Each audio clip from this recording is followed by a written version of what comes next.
Hi, I'm Cheryl and welcome to the Sewing Room channel. Aren't these cute? This is a little Easter basket and you can make it with or without the handle. So if you want to put flowers in it, these are artificial flowers, you can leave the handle off, or if you want to put this on, you can't make the flowers way too big like this. So this is what the inside of the little basket looks like. Here it is in the back. One other thing that I want to mention is that behind me you'll see a lot of other items that you can make. All of those links will be listed below your YouTube screen. Okay, let's get started on this fun basket. Take your 7-inch square for the bottom of the basket and fold it in half and finger press it, and then fold it over the other way in half and finger press, making sure all your fabric is even all the way around. Then you're going to take a ruler and put the 3.5-inch mark up here in the corner, and then go out and put marks. And you're going to continue that all the way around till you get over here. Then place a pin to hold it, because this will prevent the fabric from shifting while you're cutting it. You can either use a rotary cutter or scissors and cut right on that line. I purchased my fleece from Walmart, but not all Walmart stores carry sewing and craft supplies. So this is heat and bond fusible fleece. So I've taken a piece and I've cut it smaller than my fabric for the very bottom. And on one side of the fleece, it's really, really rough. That's the side that you put against the back side of your fabric, the not so pretty side, and follow package instructions for fusing it on. Take your 6-inch by 20.5-inch fabric for the outside, and then cut your fleece smaller than this piece here of fabric and fuse it on following package instructions. Here is how I recommend you draw the face for the outside of the bag. And we're only going to draw just this part because I'm using buttons for the nose and the eyes. So right here in the middle, I've drawn a straight line that's about 1/2 inch long. And then out here, I drew 2 curved lines that expand 2 inches. And then over here, draw your whiskers any way you want. I made my whiskers 1 3/4 inches long. Now I drew it on really thin paper, and I purchased my paper. Here's my roll right here. I purchased it from Home Depot. It's in the paint department, and it's paper that's used for masking off areas that the painters don't want the paint to get on. We're going to be stitching on this paper, so if you're going to make more than one basket, cut some more paper the size of your drawing and put it underneath and then pin it together.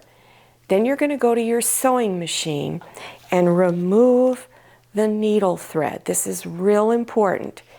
Then place this underneath your presser foot and let the needle stitch right over these lines. It's going to put perforations in the paper, and in a moment I'll show you what it looks like. So stitch on all of these lines that you drew.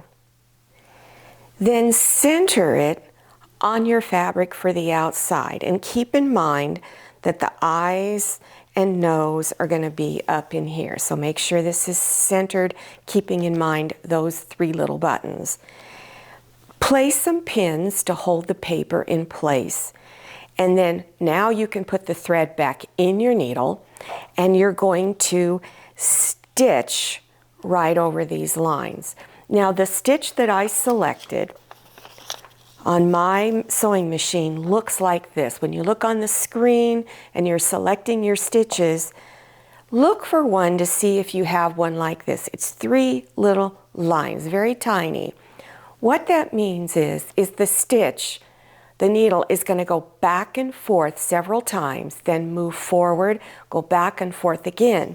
So that's how I got this really dark look. It makes it stand out more. If you do not have this stitch on your machine, then stitch over your lines twice. After you're done stitching, then just rip it off and you will see you have this cool looking little face here. Now, if you have problems getting the paper out, it's stuck under some of your stitches, then just take a pair of tweezers and pull it out. Now we're going to stitch the two pieces together. And what you want to do is take and bring, this is the front side of the circle, all right, and then this is the front side of the fabric for the outside. You're going to bring those front sides together. And to start stitching, now I don't want to pin this because I found it's really difficult to just pin this. So what I'm going to do is insert my needle down here. I'm going to leave about 2 inches that I'm not stitching on just yet. It'll be finished later. And do a few stitches. And as you stitch, you keep turning this top fabric, stitch a little more, and keep turning it until you get all the way around. Once you get to the end here, you're going to leave 2 inches that's not stitched. So this is what it looks like when you're done.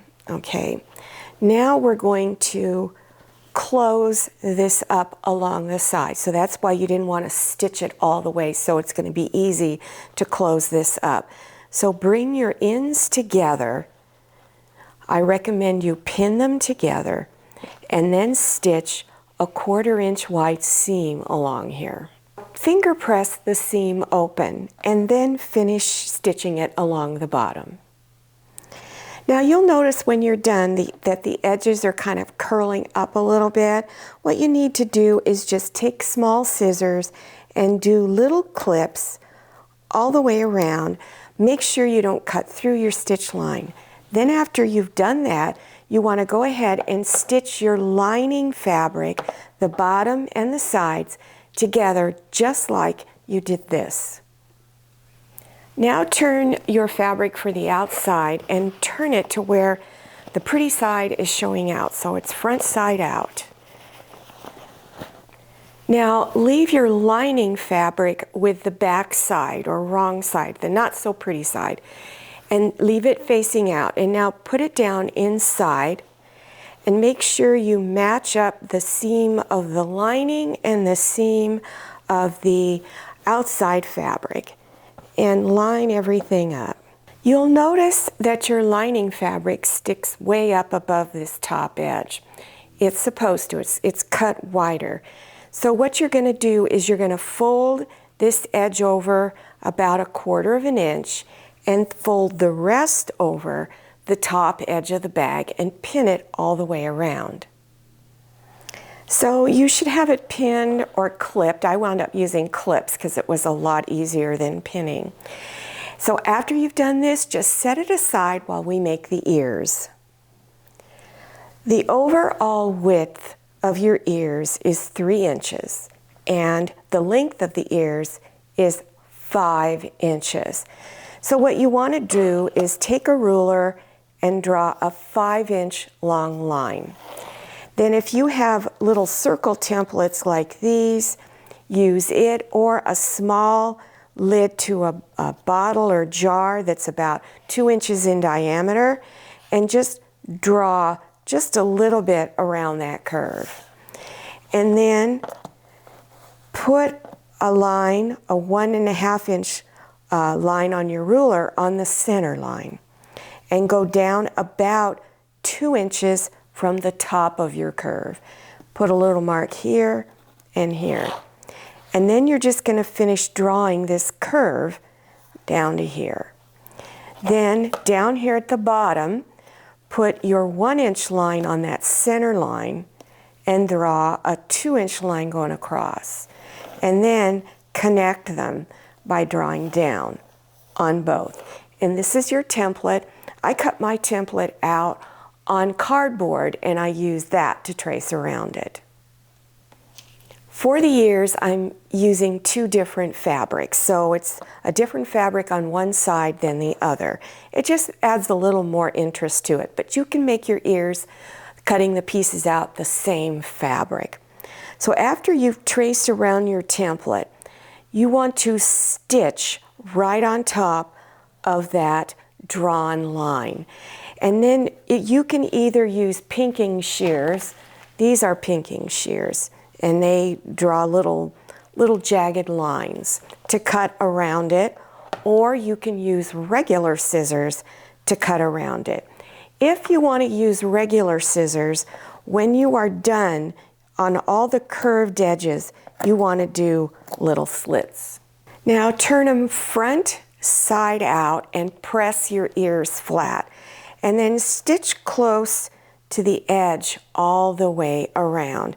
And here's the other side of my ears. The fabric I chose has a little bit of glitter on it. So before I put it onto the basket, I'm going to fold it over about like that. I'm not going to go all the way to the edge, but close.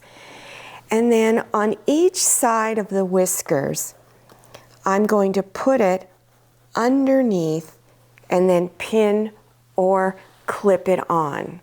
Then when you go to stitch, you're going to stitch right on the bottom edge of your lining fabric all the way around. Now it should look like this. To make the straps, your fleece is cut 1.5 inches wide and about 1/2 inch shorter than the overall length of your fabric for the strap. So off to one side, you're going to put the fleece about 1/2 inch from the edge. Then at each end of the fleece, you're going to fold it over and press, and then at this end and press. Then take this side of the fabric and fold it over and press. And then fold this edge over so that it is even with this side over here. So you might have to adjust it just a little. And then press. Then go ahead and pin along the edge. And then on each side of the strap, you're going to stitch close to the edge, again on both sides. Place the strap just behind the ear on each side.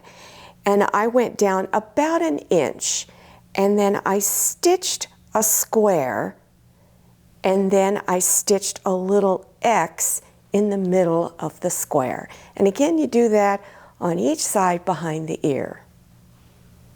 Now you have an option on finishing the face. I'm using buttons.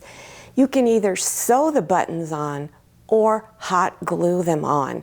I'm using a heart-shaped button for the nose and round buttons for the eyes. And then on each side, I'm using larger round buttons. So after the buttons are on, this is what it looks like. Here's the side, and then here's back around to the front again. So remember, if you want to just put flowers in it, you can put the strap on, but you can't get too big with your flowers, or just leave the strap off. Well, I hope you enjoyed this tutorial, and I also hope you try making this little fun basket. Now don't forget, all of the items that you see behind me, I do have tutorials on them, and they are listed below your YouTube screen. You just scroll down to the description section, click on Show More or the down arrow. You'll also see other links to some of my other beginners tutorials. Don't forget to follow me on Instagram and check out my Facebook page. Thank you so much for watching, and I'll see you next time, and happy sewing! If you like the Sewing Room channel, one of the best ways to show your support is to subscribe by clicking on that red subscribe button and give this video a thumbs up. And don't forget to click on share to share this video with your friends. And make sure you click on the bell so you receive notifications for all my new videos. I'm Cheryl. This is Manny and this is Scotty. See you next time.